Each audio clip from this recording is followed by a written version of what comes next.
Well, the incident occurred to one of our service techs in Queensland, Ashwani Kumar, and it's really important to recognise the individuals in such cases. Often we get lost in the statistics, but this really happens to people. And he was working on a site in Mount Isa, a remote part of Queensland, on an installation, and was asked to repair a single panel which had previously been energised, de-energised, and he was given a permit to work. While working in there, he was electrocuted on the back of his head. This came out his elbow. The body vibrated so violently that he fractured both his shoulder blade and two vertebrae. Unbeknownst to him, at the time, there was some control circuit work going on, another permit issued, and this gave a backfeed into the voltage transformer in the panel, which resulted in a 3.3 kilovolt potential on one end of the voltage transformer. Ashwani unfortunately laid his head against this point, and this is where the injury and the incident occurred. With the incident, we were very lucky in a couple of areas. Firstly, that Ashwani initially wasn't killed, and it could easily have ended in a fatality. Secondly, it took 2 days for the team to actually work out what happened. Initially, Ashwani was thought to have had a fit or a seizure and was taken to hospital. It was later that they determined that it was actually an electrocution, which meant that our colleagues kept working on this live panel for 2 days.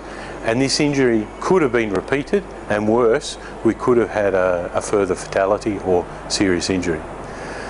So what did we do initially after this incident? Firstly, we stood everybody down from MV service. We did a very quick review of procedure and policy. We reviewed everybody's training. Now, from this led to a refresher on our 7 steps.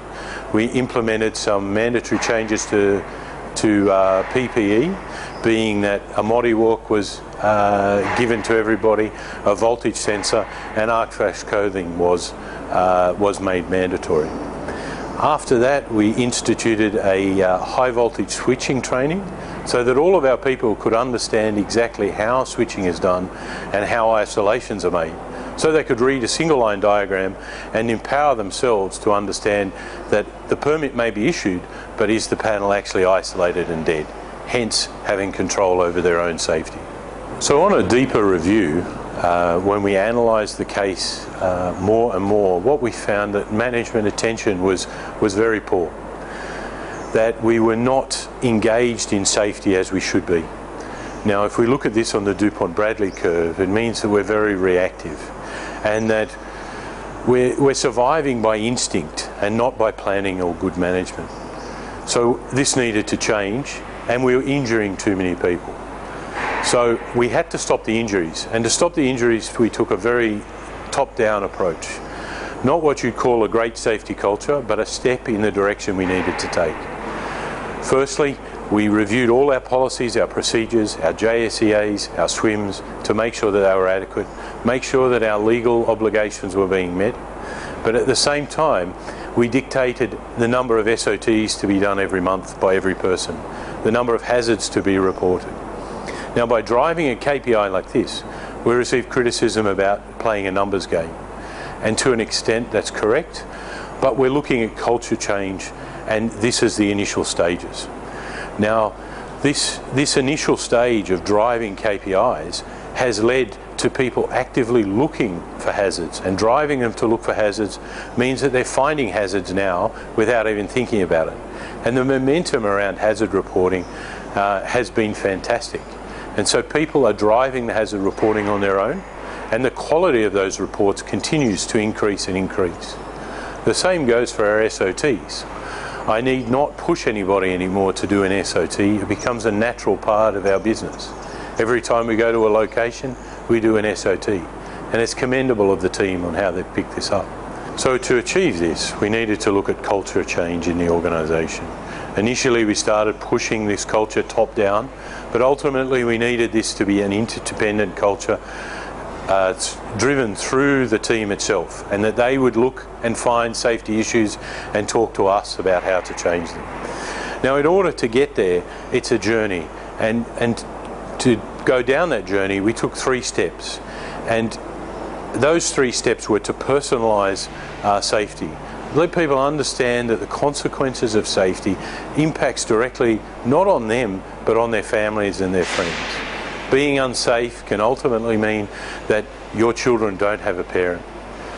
Being unsafe, even worse, can mean that your colleagues' children don't have a parent. And what impact would that have on your life and on theirs?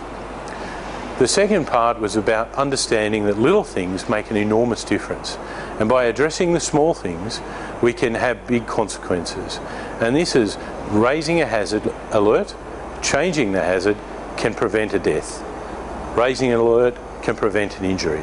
And when you make these connections, both the personal and the little to big consequences, people engage and they understand. And the third is our interpretation of don't look the other way. And we talk about walking past standards. The standard you walk past is the standard you accept. If you see something that's unsafe, change it. Take an action. Don't allow it to remain. And particularly if you're in a leadership role and you walk past something, you give permission for everybody else to walk past. And this we can't have. So the medium voltage service team have the greatest exposure to risk out of all the business units in ABB. Now, because of this, we have policy and procedures to protect our people, and it is imperative that we follow those procedures to the T. And if you're a worker, follow them. Do not cut corners, because cutting corners will mean making an unsafe environment for you and your team. And also, if you see something unsafe, speak up, make noise. As a leader, it's your responsibility, it's our responsibility to create an environment that allows our people to speak up and be listened to. And also it is our responsibility to create the framework of policy and procedure to ensure that they are safe.